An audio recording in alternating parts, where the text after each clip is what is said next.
Hello dear students, welcome back to my channel physics SPC. Moving charges and magnetism का एक क्वेश्चन। Two long parallel conductors S1 S2 are separated by a distance 10 centimeter and carrying a currents 4 ampere and 2 ampere respectively. The conductors are placed along the x-axis in xy plane. There is a point P located by between the conductors. A charge particle of 3 pi coulombs is passing through the point P and velocity इतने। The force acting on the charge particle ये given है। The value of x, इस x की value पूछ रहा है हमसे। देखो, अगर कोई चार्ज पार्टिकल किसी एक्सटर्नल मैग्नेटिक फील्ड में होता है और मूव कर रहा होता है तो उस पर मैग्नेटिक फोर्स लगता है एफ वेक्टर बराबर क्यू वी क्रॉस पी। अब हमारे पास क्यू प्रेजेंट है 3 पाई कूलम और वेलोसिटी वेक्टर भी गिवन है 3i+3j 2i+3j। बी वेक्टर की वैल्यू कैलकुलेट कर ले पी पॉइंट पर due to this current carrying wire, तो इस जगह पे पुट कर देंगे, फोर्स निकल आएगा। फिर से कंपेरिजन कर लेंगे। ठीक है, तो वेलोसिटी मैग्नेटिक फील्ड कैसे निकालें? तो देखो, मैग्नेटिक फील्ड निकालने के लिए आपको लॉन्ग इन्फिनिटी स्ट्रेट वायर का फॉर्मूला आता है, यहाँ लिख देता हूँ। अगर हमारे पास कोई लॉन्ग इन्फिनिटी स्ट्रेट वायर है करंट कैरिंग और लॉन्ग इनफाइनाइट है, तो इससे इस पॉइंट पे मैग्नेटिक फील्ड निकालना है। तो B इक्वल टू होता है mu naught upon 4 pi 2i/r। R perpendicular separation होती है बेटा। जिस पॉइंट पर मैग्नेटिक फील्ड निकालना है उस पॉइंट से वायर तक की परपेंडिकुलर डिस्टेंस होती है आर। 2 से ये 2 काट देते हैं तो म्यू नॉट I/2πr। किसी बच्चे को ये फॉर्मूला लर्न होता है और किसी बच्चे को ये वाला फॉर्मूला लर्न होता है। एक ही बात है, 2 से 2 काटने के बाद ये आ जाता है। यही वाला फॉर्मूला हम यहाँ अप्लाई करें तो इस वाले वायर की से पहले मैग्नेटिक फील्ड की डायरेक्शन निकाल लें। तो देखो, लॉन्ग इन्फिनिटी स्ट्रेट वायर है तो इस वायर की से निकाल लेता हूँ डायरेक्शन पहले। तो राइट हैंड पाम रूल लगा लीजिए। राइट हैंड है तो थंब करंट की डायरेक्शन में, फिंगर उस पॉइंट की तरफ जिस पॉइंट पर मैग्नेटिक फील्ड की डायरेक्शन कैलकुलेट करनी है। पाम के परपेंडिकुलर बाहर की तरफ, आउटसाइड, पाम के परपेंडिकुलर आउटवर्ड डायरेक्शन में मैग्नेटिक फील्ड की डायरेक्शन होती है। तो ये डायरेक्शन है ऊपर की तरफ ना, ऊपर ऊपर आगे तरफ। तो करंट राइट हैंड के थंब करंट की डायरेक्शन में, फिंगर ऑब्जर्वेशन पॉइंट जिस पॉइंट पे मैग्नेटिक फील्ड निकालना है, पाम के परपेंडिकुलर ऊपर की तरफ आ रही है, ऐसे आएगी डायरेक्शन ऊपर। तो इसकी वजह से जो मैग्नेटिक फील्ड है B1 वो ऊपर आ रहा है और इसकी वजह से जो मैग्नेटिक फील्ड की डायरेक्शन है, पहले डायरेक्शन निकाल लेते हैं। करंट की डायरेक्शन में thumb, finger toward the points. तो पाम के परपेंडिकुलर करोगे और आउटवर्ड करोगे तो डाउनवर्ड चला जाएगा। भाई इसके परपेंडिकुलर है और ऐसे है तो इसको ऐसे उल्टा कर लोगे ऐसे, तो डाउनवर्ड चला गया ना बेटा, है ना, डाउनवर्ड चला गया। समझ में आ गया होगा। करंट ये finger toward the points downward direction में। तो मैग्नेटिक फील्ड इसके कारण जो है B2 मान लेता हूँ और डाउनवर्ड डायरेक्शन में P पॉइंट पर। ठीक है, चलिए अब B1 B2 निकाल लेते हैं। तो B1 लिखें ड्यू टू दिस वायर, इस पॉइंट पे निकाल लें। तो फॉर्मूला लगा रहा हूँ ये वाला, म्यू नॉट अपॉन 2 पाई, म्यू नॉट अपॉन 2 पाई। करंट कितना है 2 एम्पियर, 2 एम्पियर लिख गया। सेपरेशन परपेंडिकुलर सेपरेशन देखें तो ये सेपरेशन हो गई परपेंडिकुलर।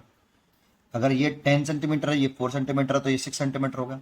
6 सेंटीमीटर को अगर मीटर में बदले तो 6/100 कर लेते हैं, 2 से काट लेते हैं ये 3 बार और 100 को ऊपर ले आते हैं, है ना। तो लिख लेते हैं ऐसे हम म्यू नॉट अपॉन 2 पाई 100/3, इतना आ गया। लेकिन अगर इसे वेक्टर फॉर्म में लिखते B1 वेक्टर, तो ये किस डायरेक्शन में मैग्नेटिक फील्ड है? अपर डायरेक्शन में। देखो, ऊपर की तरफ ये एक्स एक्सेस मानी है, ये वाई एक्सेस मानी है और जेड एक्सेस ऊपर की तरफ। और जेड एक्सेस में जो यूनिट वेक्टर होता है वो के कैप होता है पॉजिटिव जेड में। तो इसकी डायरेक्शन पॉजिटिव जेड में आ रही है और पॉजिटिव जेड डायरेक्शन में यूनिट वेक्टर होता है के कैप। तो आप ये वाला फॉर्मूला लगा रहे हो इसमें यूनिट वेक्टर का, B1 vector equal to B1 का मैग्नीट्यूड साथ में यूनिट वेक्टर, ये यूनिट वेक्टर का फॉर्मूला होता है। तो B1 का मैग्नीट्यूड मैंने यहाँ पे पुट कर दिया, ये B1 का मैग्नीट्यूड है ये वाला अभी जो निकाला था। तो इसे वेक्टर फॉर्म में लिखेंगे तो इसमें के कैप लगा लो, तो के कैप आ जाएगा B1 वेक्टर के कैप, ये। ठीक है, तो ये आपका B1 वेक्टर आ गया। ऐसे ही सिमिलरली B2 वेक्टर लिखें तो B2 vector equal to B2 vector की डायरेक्शन डाउनवर्ड है, that means negative Z axis में। तो नेगेटिव जेड एक्सेस में यूनिट वेक्टर होगा माइनस के कैप, तो माइनस का B2 के कैप आ जाएगा। और B2 का मैग्नीट्यूड लिखना चाहें तो मैग्नीट्यूड में यहाँ डायरेक्ट लिख देता हूँ ये वाला फॉर्मूला लगा के। तो म्यू नॉट ओवर 2 पाई, करंट है इसमें 4 एम्पियर, और परपेंडिकुलर सेपरेशन इस वायर से 4 सेंटीमीटर, सेंटीमीटर को मीटर में बदल लो, 4/100, और ये केक है, माइनस का केक है, तो ये माइनस यहाँ आ गया और ये केक है भाई। ये B2 वेक्टर का मैग्नीट्यूड लिखा मैंने ये वाला, और के कैप माइनस का है ऐसे। तो 4 से 4 कैंसिल हो गया, तो माइनस का म्यू नॉट अपॉन 2 पाई 100 के कैप, ये आ गया भाई। तो एक तो आ गया B1 वेक्टर ये, और B2 वेक्टर आ गया ये। अब इस जगह पर नेट मैग्नीट्यूड निकालना है तो वेक्टर फॉर्म में, तो नेट रिजल्टेंट वेक्टर निकाल लो, वेक्टर फॉर्म में लिखा हुआ बेटा। तो B1 vector plus B2 vector, vector form में लिखा है, ठीक है। तो नेट रिजल्टेंट मैग्नीट्यूड ये हो गया। तो B1 वेक्टर की वैल्यू पुट कर लो, माइनस का mu naught upon, sorry plus का है, म्यू नॉट अपॉन 2 पाई 100/3 के है, और B2 वेक्टर माइनस में, माइनस का म्यू नॉट अपॉन 2 पाई 100 के है। अब इसमें से आपको साफ साफ दिखाई दे रहा है कि म्यू नॉट अपॉन 2 पाई 100 के कैप तो कॉमन आ गया, यहाँ बचा 1/3 और यहाँ बचा -1 ऐसे। तो यहाँ आ गया आपका 3 एलसीएम ले लूँगा, तो 3 एलसीएम लेने पर -3 + 1, तो -2/3, और ये 100 को भी यहाँ लिख लेता हूँ। इसमें से सॉल्व करके -2/3 आया, और 100 ही है तो 2/3 हो गया। म्यू नॉट अपॉन 2 पाई के है, ये नेट मैग्नेटिक फील्ड आ गया भाई, ठीक है। अब नेट मैग्नेटिक निकल आया, तो अब हमें फोर्स निकालना है। चार्ज तो हमें दे रखा है क्वेश्चन में, क्यू दे रखा है हमें 3 पाई कूलम, ठीक है, ये दे रखा है 3 पाई कूलम। वेलोसिटी वेक्टर हमें दे रखी है v वेक्टर बराबर 2i cap plus 3j cap. पहले हम v क्रॉस b की वैल्यू निकाल लेते हैं, फिर उसमें q का मल्टीप्लाई कर लेंगे, है ना। तो करें पहले v vector cross b vector निकाल, तो v कितना है 2i cap plus 3j cap cross, इसकी वैल्यू है -200/3 म्यू नॉट अपॉन 2 पाई, और ये के है। अब सोचने वाला काम ये है कि देखो इस पूरे का मल्टीप्लाई इसमें करोगे, इसका पूरे का मल्टीप्लाई इसमें चल रहा है, तो ये तो पूरे में मल्टीप्लाइड हो रहा है, किसमें हो रहा है, पूरे में मल्टीप्लाइड हो रहा है, इसमें भी हो रहा है, इसमें भी होगा, दोनों में होगा। इसका मल्टीप्लाई इसमें करेंगे, इसका मल्टीप्लाई इसमें भी करेंगे, तो इसे अलग कर लो, बाद में मल्टीप्लाई कर लेंगे। 200/3 म्यू 0/2 पाई को अलग कर लो, इसका मल्टीप्लाई बोथ में है इसीलिए अलग कर लेते हैं, और ऐसे लिख लेते हैं 2i cap plus 3j cap cross, और माइनस का अलग कर लिया, ये के है, ये देखो। अब इसमें एक सर्कल आप सबको आता होगा ये वाला, यहाँ पे अगर मैंने आई लिखा है, एरो की डायरेक्शन में जे लिख लीजिए, एरो की डायरेक्शन में के लिख लीजिए, के कैप ऐसे।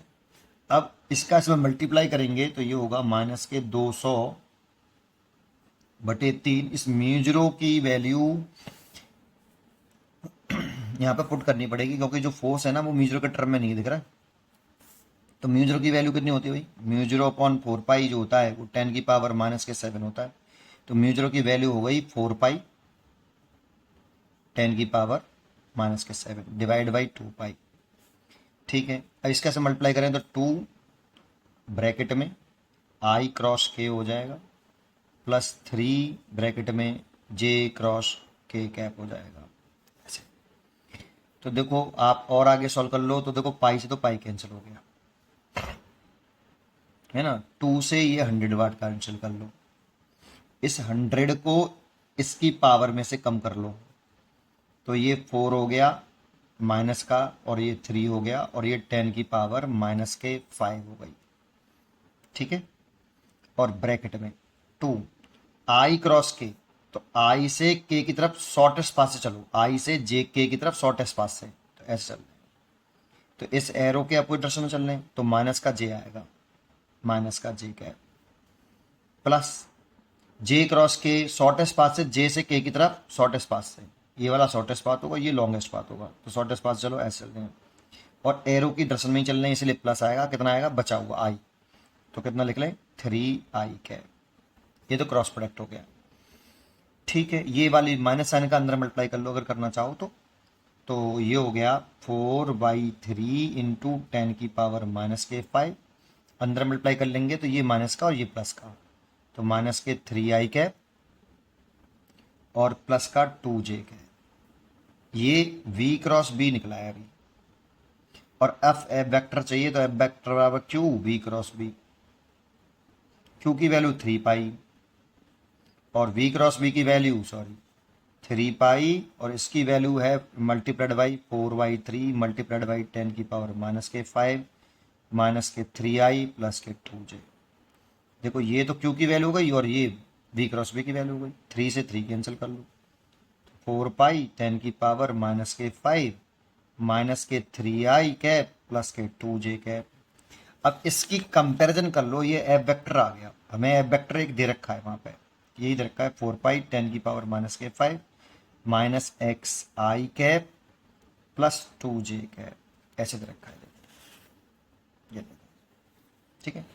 4 10⁻⁻⁵ और माइनस के एक्स आई कैप प्लस के 2j कैप न्यूटन। अब इससे कंपैरिजन करेंगे तो सब कुछ सेम है, तो आई का कोफिशिएंट यहाँ पे -3 है और आई का कोफिशिएंट यहाँ पे -x है। अगर कंपेयरिंग कर लें तो -x बराबर -3, एक्स माइनस से माइनस कैंसिल, x बराबर 3, तो x की वैल्यू 3 आ गई, इसीलिए इसका आंसर हो गया सी चॉइस इज करेक्ट। उम्मीद करता हूँ कि आपको ये जरूर समझ में आया होगा। पढ़ते रहिए और खुश रहिए।